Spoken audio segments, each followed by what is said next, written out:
One of the remarkably powerful features that you can implement at Layer 2 are your private VLANs, and there is a feature that goes along with this. It's actually not part of private VLAN, so we mention it separately. It's called private VLAN edge ports. I don't call them that. I call them protected ports. So let's go ahead and take a look at private VLANs and protected ports. I will warn you that in Cisco's certification environment, they do call them private VLAN edge ports. I don't like that at all, but just be aware Cisco does call them that from a certification perspective. What's the deal with a private VLAN infrastructure? Why is it so exciting? And how can it help protect information, data at Layer 2? Well, let's take a look. Private VLANs allow us to take a primary VLAN and break that primary VLAN into secondary VLANs inside of it. Wow, interesting. So we can literally give everybody, let's paint a nice picture for you here. Let's say that, let's give the example of an office building. You have an office building, okay? You own the building, and you're going to rent space. There's shop 1, shop 2, and shop 3. So you own this building, you rent out shop 1, shop 2, and shop 3. You now have one switch for this building, and you go ahead and you put everybody in the same primary VLAN. So shop 1 has let's say 64 address space, 64.65.200 space, and you put everybody in shop B in that, and everybody in, or shop 1, 2, and 3. Shop 1's in that address space, shop 2 is in that address space, shop 3 is in that address space. They're all in one subnet to ease things for you. They're all in one primary VLAN. Now, you certainly don't want the people in shop 1 going into the servers that are in shop 2, just like you don't want the people in shop 2 going into the servers that are in shop 3. So now what you do is you create secondary VLANs inside that primary VLAN in order to create this nice segregation of the communication flows. Pretty cool. So we go in and we carve out secondary VLANs inside of this primary VLAN. And these secondary VLANs we can segregate from each other. Let me show you exactly how this works. There are two types of secondary VLANs we can create. There are isolated VLANs that cannot communicate with anyone, and then there's community VLANs that can communicate with other members of that community VLAN. Pretty cool. So if you have a workstation that you want completely isolated, you put it in an isolated sub-VLAN. If you have 5 workstations that you want to be able to communicate with each other, you put them in a community sub-VLAN. It's that simple, folks.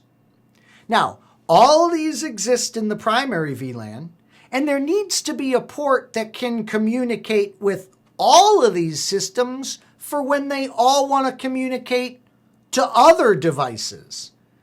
That port that's going to allow everyone to communicate with all devices, that's called the promiscuous port. So the promiscuous port is there so that everyone can talk to the world beyond, right? So if we look in our illustration here, now it all makes sense. I mean, this looks really ugly at first when you first look at it, but now it all makes sense. First of all, notice that we have promiscuous ports up there on some device that's going to allow us to get off of this network. In my example of the 3 different shops in our little shopping plaza that we rent, these promiscuous ports would allow all of those shop people to communicate to the internet, for example. That's how they can all get out on the internet. So here we have some community ports, and notice these ports can communicate with each other. They can't communicate with community A. They can't communicate with the isolated ports. All they can do is communicate with each other, and they also have the ability to, of course, communicate with the promiscuous ports for when they want to communicate with the world beyond. Here we have our isolated ports. Notice they can't talk to the community ports. They can't talk to other isolated ports. All they can do is speak to the promiscuous ports. So isolated private VLANs are put on these isolated ports, and it's a great name, isolated, because they cannot speak with anyone. Now, in my example that I painted for you, where we are a shopkeeper and we rent to shopkeepers, and we have these 3 shops, I said we had one big switch, and we carved up the private VLANs, and they're all in the same subnet, they're all in the same primary VLAN, but then we could play these games with the sub VLANs. Well, it turns out that we can do this, thank goodness, with more than just one switch. Yeah, your private VLAN infrastructure can actually go across many switches, thank goodness. Notice, private VLAN information can indeed be trunked from these switches. So we can go ahead and trunk this VLAN traffic and trunk this data from these particular structures from switch to switch. So notice here, shown in the orangish color, or peach, I guess that would be, notice we have our primary VLAN that encompasses both of the switches shown in this topology. And then inside this primary VLAN, we have carved out a secondary community VLAN, and we've also got a couple of isolated VLANs. So notice, this workstation right here can communicate across the trunk into its other community member over on that device. So that's pretty cool. And then, of course, our isolateds can't communicate with anyone but the promiscuous port. So this private VLAN infrastructure, it can indeed span multiple physical switches, and that's obviously very good, especially when our infrastructure is large and complex. All right. Next up, we're going to go ahead and take a look at the steps you would go through in order to configure this private VLAN infrastructure. Well, the first thing you need to do is you need to go to your devices and you need to make sure they're in VTP transparent mode. We know there are 3 modes available to us with VTP. There's server mode, client mode, and then there is transparent mode, where we effectively disable VTP, and this private VLAN will only work in that mode. So we've got to make sure we're transparent on all of the switches that are to participate in our private VLAN infrastructure. Once we've done that, we're going to create our secondary VLANs. We're then going to create our primary VLAN. We're then going to associate those secondary VLANs with the primary VLAN. Then we're going to configure our interfaces. And by the way, we need a promiscuous interface? Yeah, but technically it's optional, because if we don't want our individuals communicating to the world beyond, well, then we don't need a promiscuous interface. And then obviously we need to configure trunks if this private VLAN infrastructure is going to be going across many different trunks. Many different switches, then it's the trunk links that make that possible. So let's take a look at a configuration scenario, why don't we? This is so cool. In this particular scenario, you can see starting at the top bit of configuration there, we're going to configure a primary VLAN 200 that has a secondary isolated VLAN within it, that's VLAN 400, and a community VLAN within it, that's VLAN 600. Pretty cool. So we've got our primary VLAN 200 and our secondary isolated VLANs within it of 400 and 600. Notice we've got fast Ethernet 5/1 that'll be isolated, 5/2 community, 5/3 community. We've got a connection out to our router that will be our promiscuous interface. And then we're going to have to add some trunking because this private VLAN functionality extends to another switch as well. So you can see, while some of this is optional, we are demonstrating the full gamut of configuration here. Well, let's take a look at what the configuration looks like. And to review this configuration, we will review it at the beginning of our next session. We'll actually get on a Catalyst switch and we'll play with this to review it. Notice our first step. It's so easy to do. We're going to go to our devices and we're going to set them right up top there into transparent mode. Doesn't get much easier than that, folks. VTP transparent is how we do that. Next up, we're going to create our secondary VLANs. Remember, that was our second step to create the secondary VLANs. So here we create VLAN 600, and then we say private VLAN, it's a community VLAN. Then we create our VLAN 400, next step to make sure it's our isolated VLAN. The next thing that we needed to do was we needed to associate these secondary let's back up. The next thing we need to do is create the primary VLAN. So notice here we create VLAN 200 and we say private VLAN primary. So there we go. We set to transparent, we created our appropriate secondary VLANs, and then we created our primary VLAN. The fourth step is we need to associate these secondary VLANs with the primary VLAN. This is done with the private-VLAN association command.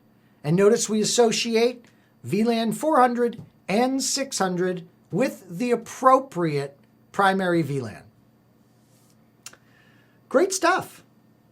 Awesome stuff. Notice this configuration. Look at how big it is and ugly it is. Notice this could be very intimidating, right? But it isn't intimidating at all once you break it down into the discrete steps that make sense. Okay, next up, what we're going to do is we're going to work on the appropriate interfaces, aren't we? So we're going to come down here under 5/1, for instance, and we're going to say switch port mode private VLAN host. You are a host port in this private VLAN infrastructure, and your host association is 200/400. What is the 200/400 all about? Well, it's telling this port what primary VLAN it's in, that's VLAN 200, and it's telling this port that it is in the isolated sub-VLAN. Pretty cool.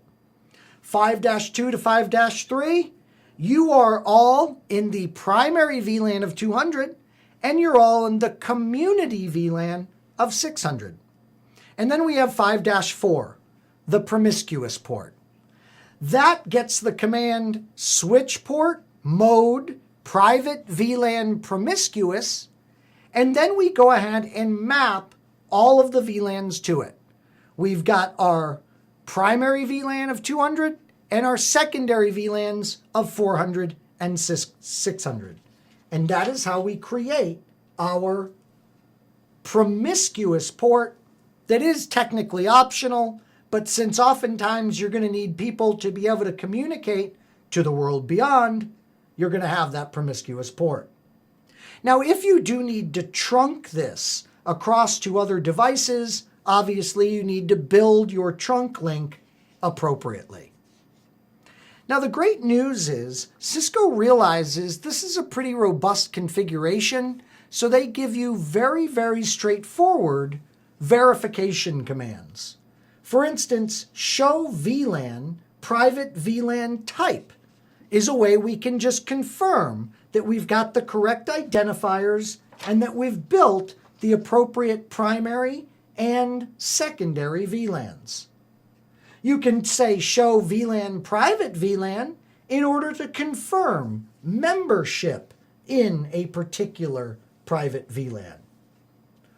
So folks, when you want to provide what we would consider coarse access controls within one of your subnets, you're certainly going to consider this private VLAN feature. If you need more fine granular controls over who can talk to each other and how they can communicate, well then you'd really consider port-based access control lists or VLAN-based access control lists, and we'll look at those later on. In order to guard against private VLAN attacks, please consider really going in and appropriately guarding that promiscuous interface, right? To further enhance this, you would go to the promiscuous interface and you would put in the appropriate access control lists. Yeah, that's how you really build a strong private VLAN infrastructure that involves a promiscuous port. You enhance the security by putting your router-based ACL on the appropriate promiscuous port. Now, one of the things that I want to do anytime we look at a particular feature that's available for you for this strong router and catalyst switch-based security is I want to make sure that you can get more information on that particular feature. We just really, I hope, explained and demonstrated the private VLAN configuration more clearly than anyone has ever done for you. But hey, let's face it, there is more information about that feature. Sure, like caveats and things of that nature. So where would you get more information? Well, watch this. We're going to go up to Cisco.com and we're going to go up to that top support menu. And let's say you have a 4950. So you're going to go down to support, and then under the product support on the left-hand side, you're going to click on switches. When you click on switches, you're brought to a list of the Catalyst switch models. So we'll go to the 4900. And you can, on the far left-hand side now, way over there on the left, you can go to the link that says configure, because we want more information on configuring our private VLAN, right, on this particular device. Now we're going to go to configuration guides, and you'd find your particular software version. And now all that's left for you to do is look through the table of contents and the configuration documentation here and look for your private VLANs. To help you out, you could do a search on the page with a Control F. We'll search for the word private, and there it is. Now we have it highlighted. There is our documentation for the 4950 on private VLANs. So notice, more information is very easily available to us, freely available to us, thanks to the awesome documentation that's made available via Cisco.com. The documentation is awesome, and it's free of charge, The issue with the documentation is it can be difficult to find, and that's why I wanted to show you the navigation there and how easy the navigation is once you're used to it. Okay, the next feature that we want to discuss is one that I disagree with Cisco as far as its name. I call this feature the protected port feature, but Cisco likes to call it private VLAN edge. These are ports that cannot communicate with each other. Okay? They cannot communicate with each other directly on a switch. So it's really like, it's like an isolated port, isn't it? But here's the thing, you don't need to go and build the big private VLAN infrastructure in order to take advantage of this feature. How neat.